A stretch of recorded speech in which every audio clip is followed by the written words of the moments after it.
Halo teman-teman, lama nggak jumpa lagi. Selamat datang di channel Poni Lisa.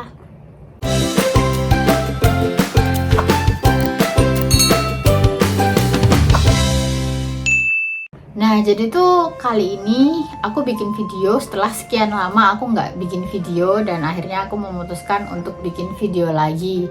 Karena sebenarnya aku tuh akhir-akhir ini sibuk banget karena aku sekarang udah mulai tinggal di Jepang dan ini tahun kedua. Besok Oktober ini aku genap 2 tahun di Jepang untuk sekarang ini. Dan aku ini sibuk kerja sebagai kaigo atau kalau bahasa Indonesianya itu perawat tapi khusus untuk lansia atau kalau bahasa Inggrisnya care worker atau caregiver.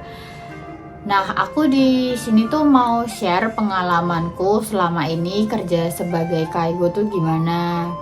Mungkin video ini bisa bermanfaat buat temen-temen yang kepengen kerja kaigo di Jepang atau yang sekarang lagi kerja kaigo juga di Jepang dan ya pengen denger-denger sharing orang yang sesama kerja kaigo juga itu gimana sih pengalamannya.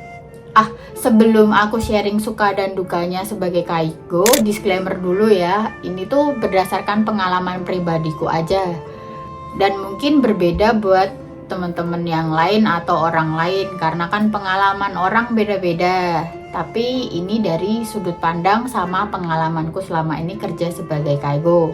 Besok bulan Oktober tuh aku genep 2 tahun dan ini tempatku kedua kerja sebagai kaigo. Jadi singkatnya sebelumnya itu aku kerja kaigo di rumah sakit 1 tahun. Terus untuk tahun kedua aku memutuskan untuk pindah dan aku sekarang kerja kaigo di panti jompo. Untuk panti jompo sendiri di Jepang ini jenisnya itu ada beberapa ya. Dan ini aku yang ada di Tokubetsu Rojin Homu. Jadi yang untuk orang-orang yang dengan berkebutuhan khusus. Untuk detailnya, untuk penjelasan panti-panti jompo di Jepang tuh apa aja, mungkin nanti aku bisa bikin video terpisah karena kalau dijelasin di sini tuh akan terlalu panjang. Nah, jadi mungkin basa-basinya segitu aja. Aku langsung kepengen sharing aja sih gimana suka dan dukanya kerjaku sebagai kaigo di Jepang. Aku mulai dari dukanya dulu ya. Yang pertama itu pekerjaannya berat karena pekerjaan kaigo itu kebanyakan kerjanya adalah fisik. Mulai dari kita mandiin user, terus kita gantiin baju, bersihin popoknya, bersihin alat kemaluan dan semuanya untuk kegiatan sehari-hari yang mereka tidak bisa lakukan sendiri. Jadi kita semua bantu full. Untuk ngelakuin itu tentu aja kita nggak cuma ngurus 1-2 orang kan. Bisa aja kita ngurus per lantai dan per lantai itu kisarannya biasanya dari 10 sampai mungkin 20 atau 30 orang. Jadi kita harus membantu untuk ngurusin segitu banyaknya orang. Jadi bener-bener fisik itu terkuras banget, capek banget dan ya apalagi kalau kita kerja di Jepang itu kita tuh nggak bisa santai-santai atau ngobrol-ngobrol gitu kayak di Indonesia, enggak.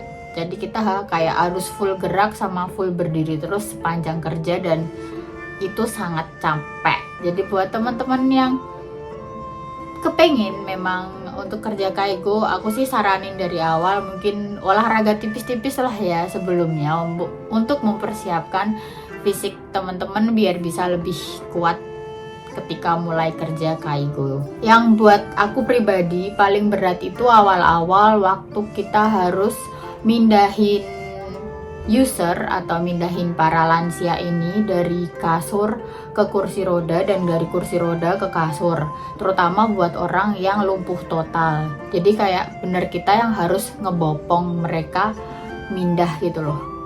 Dan itu berat.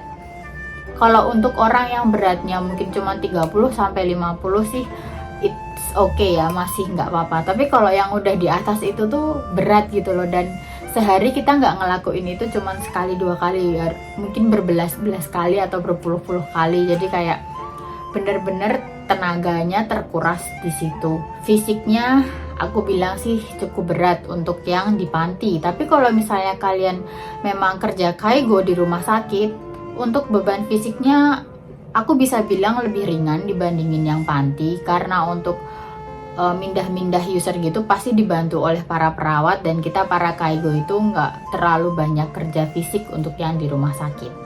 Terus duka yang lainnya itu tuh ya, kita harus sabar sama kita harus sering senyum gitu. Jadi namanya juga orang tua, namanya juga lansia.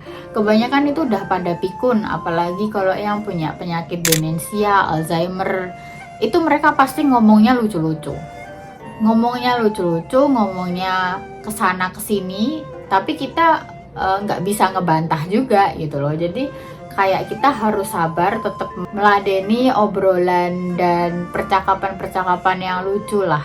Untuk contohnya gitu, kayak tiba-tiba tengah malam atau misalnya pagi-pagi buta gitu, ngomong,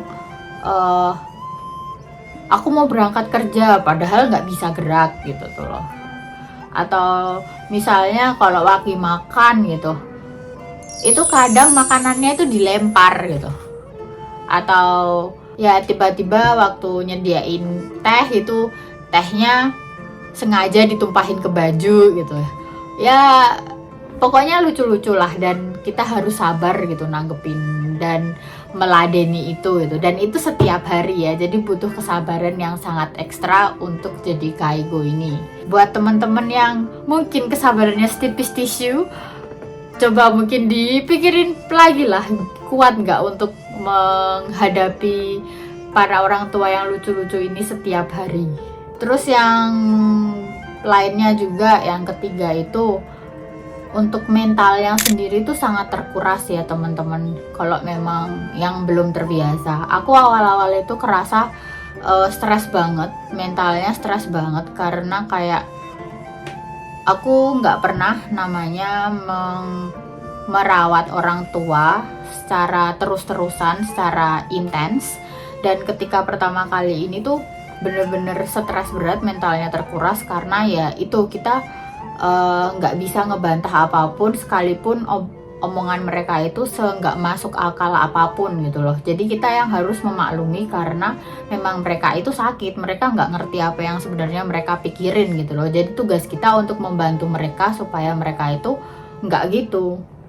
Dan itu harus terus-terusan kayak gitu, jadi otomatis kayak mental kita lama-lama terkuras gitu loh. Dan apalagi ketika ada user kita yang tiba-tiba sakit terus meninggal. Untuk meninggal ini bukan hal yang mengejutkan lagi ya, namanya juga udah orang tua, orang lanjut usia yang mungkin umurnya udah 90, 80, yang mungkin ketika waktu mereka meninggal itu tuh bisa saja tiba-tiba. Dan bayangin aja, kita udah ngerawat mereka setiap hari, ngobrol sama mereka setiap hari, terus tiba-tiba besoknya atau nggak lama itu mereka tiba-tiba kondisinya down dan langsung meninggal. Itu tuh capek juga buat mental kita gitu loh.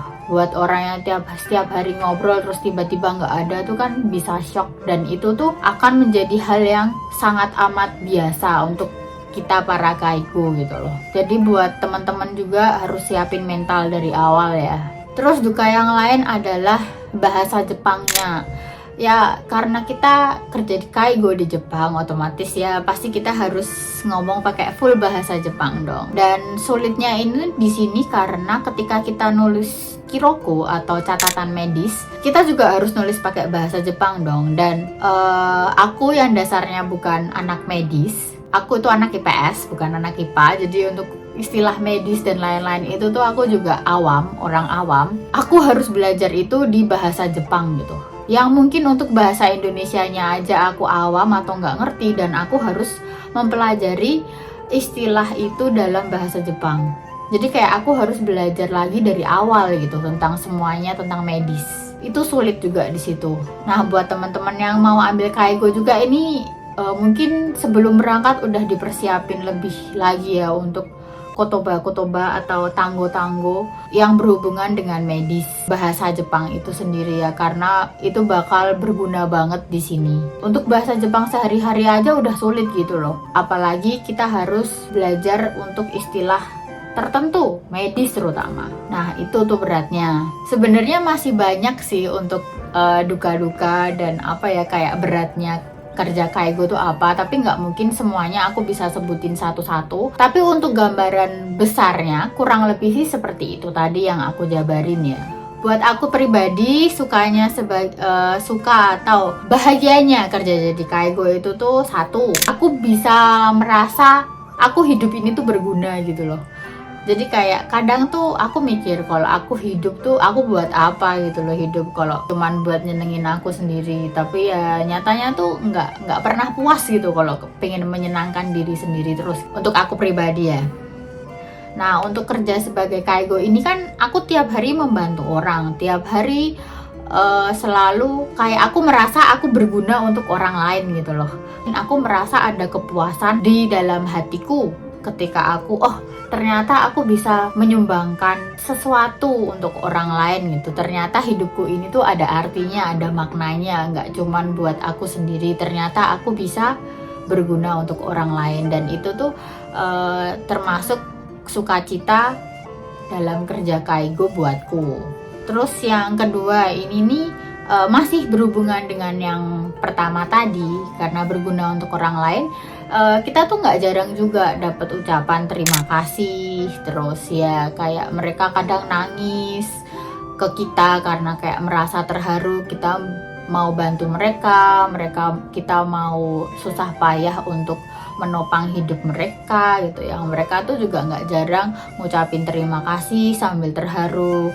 Nah ketika aku diucapin rasa terima kasih dan melihat air mata itu tuh kayak aku tuh juga merasa kayak apa ya intinya aku bahagia gitu loh. Aku senang mendapatkan balasan seperti itu juga salah satu kepuasan.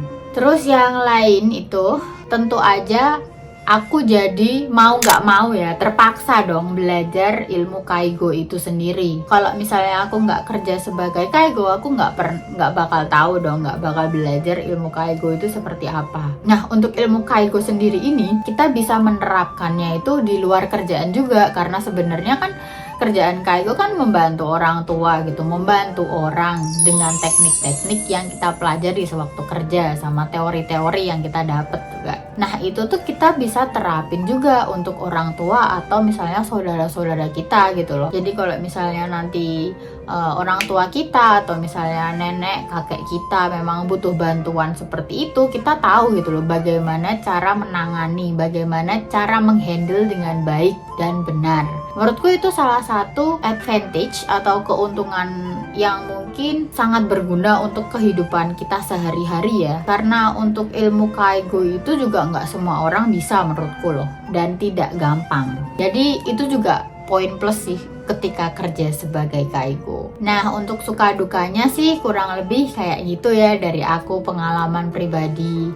Mungkin ini bisa jadi bahan pertimbangan buat teman-teman yang mau kerja kaigo di Jepang, atau mungkin ada teman-teman yang udah kerja juga sebagai kaigo dan punya pengalaman atau mungkin sudut pandang lain dari yang aku omongin, mungkin bisa share juga.